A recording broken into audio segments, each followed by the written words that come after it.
Hello बच्चों, कैसे हैं आप? उम्मीद करती हूँ आप बढ़िया और एकदम मज़े में होंगे और आनंद पूर्वक अपना जीवन बिता रहे होंगे। तो बच्चों, आज का अध्याय है हमारा शब्द विचार। बच्चों, शब्द एक या एक से अधिक वर्णों से बनते हैं। वर्णों के सार्थक समूह को ही शब्द कहते हैं। निरर्थक वर्ण समूह भी शब्द कहलाता है। ऐसे शब्दों को निरर्थक शब्द कहते हैं। कभी कभी निरर्थक शब्द सार्थक शब्दों के साथ लगकर पूरा पूरा अर्थ देते हैं। जैसे खाना वाना कुछ है तो दो, अरे इन्हें पानी वानी तो पिला दो।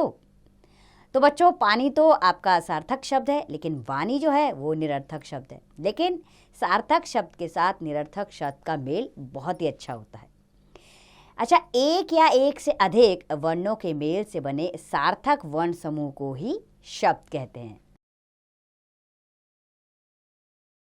क्या कहते हैं? एक से अधिक वर्णों के मेल से जब कोई शब्द समूह बनता है तो वह शब्द कहलाता है और वो सार्थक शब्द होता है, अर्थात उसका कोई अर्थ होता है, तभी वो सार्थक शब्द कहलाता है। तो चलिए बच्चों, आप शब्दों का वर्गीकरण भी जान लेते हैं।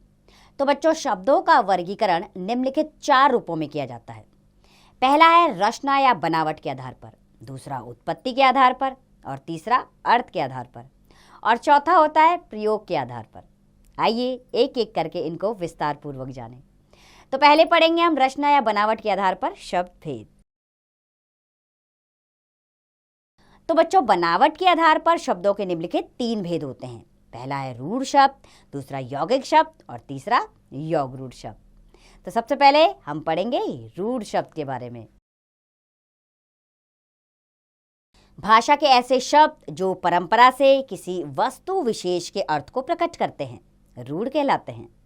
ऐसे शब्दों के खंडों का अलग कोई अर्थ नहीं होता, अर्थात अगर रूढ़ शब्दों को हम अलग करें, इनके खंड करें, तो उसका कोई अर्थ नहीं निकलेगा। इसीलिए ये रूढ़ शब्द कहलाते हैं। जैसे प्रासाद शब्द का अर्थ है महल। यदि हम इसके खंड करते हैं, प्रा, सा और दो को अलग अलग कर देते हैं, तो इन खंडों का कोई अर्थ नहीं निकलता। रूढ़ शब्दों के कुछ और उदाहरण इस प्रकार हैं, जैसे पुस्तक, कमल, घर, रथ, घोड़ा आदि। अगर इन्हें अलग अलग करके हम वर्णों में विभाजित करेंगे तो किसी भी वर्ण का कोई शाब्दिक अर्थ नहीं होगा। आइए अब यौगिक शब्द की ओर बढ़ें। बच्चों, एक से अधिक रूढ़ शब्दों के योग से बनने वाले शब्द यौगिक कहलाते हैं।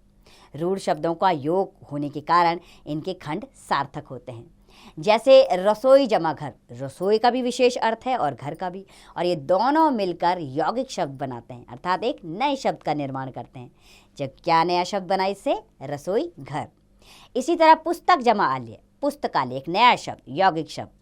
तीसरा है पाठ जमा शाला, अर्थात पाठशाला, एक नया यौगिक शब्द जिसका अपना विशेष अर्थ है। तीसरे तरह के शब्द होते हैं योग रूढ़ शब्द। ऐसे शब्द जो दो या दो से अधिक शब्दों या शब्दांशों से बने होते हैं, परंतु अर्थ की दृष्टि से अपने समान अर्थ को छोड़कर परंपरा से विशेष अर्थ को प्रकट करते हैं, अर्थात जो उसका अर्थ होता है उसको छोड़कर वो किसी अन्य अर्थ की ओर इशारा करते हैं।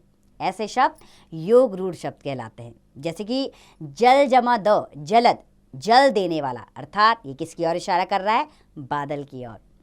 दश जमा आनंद, दशानंद, 10 आनंद वाला, अर्थात रावण। 4 जमा पाई, अर्थात चारपाई, 4 पायों वाली, अर्थात खाट। लंबा जमा उदर, अर्थात लंबोदर, लंबे उदर वाला, अर्थात कौन? गणेश जी। पंख जमा ज, अर्थात पंकज, पंख यानी कीचड़ में जन्म लेने वाला, अर्थात कमल की ओर इशारा है। तो ये थे हमारे योग रूढ़ शब्द हमने पढ़े। अब हम जानेंगे उत्पत्ति के आधार पर शब्द के भेद। तो उत्पत्ति के आधार पर भी शब्द के 4 भेद होते हैं। तत्सम शब्द, तद्भव शब्द, देशज शब्द, विदेशी शब्द, यानी विदेशज शब्द इन्हें कहते हैं। तो आइए इनको भी एक एक करके विस्तार पूर्वक जान लेते हैं। तो सबसे पहले जानेंगे हम तत्सम शब्द के विषय में। बच्चों, जब संस्कृत शब्दों को उनके मूल रूप में ही ज्यों का त्यों प्रयुक्त किया जाता है, उन्हें तत्सम शब्द कहा जाता है। अर्थात हिंदी भाषा में तत्सम शब्दों का भी भरपूर प्रयोग होता है। और तत्सम शब्द वे शब्द होते हैं जो ज्यों के त्यों संस्कृत भाषा से हिंदी भाषा में ले लिए जाते हैं। संस्कृत भाषा वास्तव में हिंदी की जननी है, अतः स्वाभाविक है कि संस्कृत के शब्द ज्यों के त्यों हिंदी में ग्रहण कर लिए गए हैं। उदाहरण के लिए अग्नि, सूर्य, चंद्र, ग्रह, घृत, हस्त, दुग्ध आदि ये सारे तत्सम के शब्द हैं जो हिंदी भाषा में भी प्रयोग आते हैं। अब दूसरे तरह के शब्द हैं तद्भव शब्द। ऐसे संस्कृत शब्द जो कुछ परिवर्तित रूप में हिंदी में प्रयुक्त हुए हैं उन्हें तद्भव शब्द अर्थात संस्कृत शब्द में उत्पन्न हुआ मानते हैं। अर्थात तद्भव शब्द वे शब्द होते हैं जो संस्कृत भाषा के शब्द होते हैं ये भी, लेकिन इनमें थोड़ा परिवर्तन करके तब हिंदी भाषा में इसका प्रयोग करते हैं। उदाहरण के लिए आग, सूरज, चांद, घर, घी, हाथ, दूध आदि ये सब तद्भव शब्द है। आइए कुछ तत्सम और तद्भव शब्द जानें। जैसे पत्र तत्सम शब्द है, इसका तद्भव रूप है पत्ता, पीत का पीला, पद का तद्भव पैर, कोकिल का कोयल, दंत का दांत, फाल्गुन का तद्भव है फागुन और हस्ती का तद्भव है हाथी, उलूक का तद्भव है उल्लू, अश्रु का आंसू, बधिर का बहरा, स्वर्ण का सोना। श्रवण का सावन तद्भव रूप है कर्म का काम, धैर्य का धीरज, विवाह का ब्याह, वधु का बहू तद्भव है दधी का दही, तृण का तिनका, जिह्वा का जीभ, कर्पूर का कपूर और ग्राम का तद्भव है गांव। गधर्व का गधा है तद्भव रूप कार्य का काच, आम्र का आम, कर्ण का कान, उष्ट का ऊंट, वाष्प का भाप, लोह का लोहा, मौक्तिक का मोती, शत का 100, लक्ष का लाख, मयूर का मोर तद्भव है रात्रि का रात, मुख का मुंह, मित्र का मीत और भल्लुक का भालू तद्भव रूप है। तो ये पढ़े हमने तत्सम तद्भव शब्द। अब हम जानेंगे देशज शब्द क्या है। बच्चों वे शब्द जो ना तो संस्कृत के हैं ना संस्कृत शब्द से बिगड़ कर बने हैं, बल्कि जिनकी उत्पत्ति विभिन्न भाषाओं की प्रादेशिक बोलियों से हुई है, देशज शब्द कहलाते हैं। अर्थात देशज शब्द वे शब्द होते हैं जो हमारी अपनी विभिन्न भाषाओं से मिलकर बने होते हैं। जैसे खिड़की, गाड़ी, पगड़ी, खुरपा, जूता, चिड़िया, डिबिया आदि ये सब हमारी आम बोलचाल के शब्द होते हैं। चौथे प्रकार के शब्द होते हैं विदेशज यानी कि विदेशी शब्द।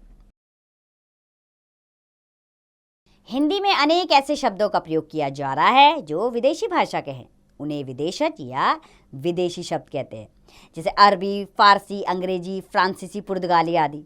जैसे अरबी के शब्द हैं मालिक, अमीर, गरीब, नौकर, औरत, दुनिया आदि। फारसी के शब्द हैं चाकू, कारखाना, खरीद, शिकायत, बाग, अफसोस आदि।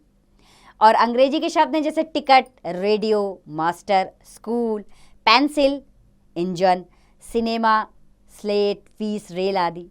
और कुछ पुर्तगाली शब्द भी आते हैं हिंदी में प्रयुक्त, जैसे आलू, अलमारी, तंबाकू, पादरी, तौलिया, साबुन, बाल्टी, चाबी आदि ये सब पुर्तगाली शब्द हैं। तो बच्चों हमने विभिन्न प्रकार के विदेशी शब्द पढ़े जो हमारी हिंदी भाषा में प्रयोग आते हैं, क्योंकि हिंदी को बहुत दयालु भाषा माना जाता है। Hindi is a very kind language जिसमें विदेशी भाषा के शब्दों को भी इस्तेमाल किया जाता है। आइए अब बढ़ते हैं तीसरे तरह के अर्थ के आधार पर शब्द भेद की ओर।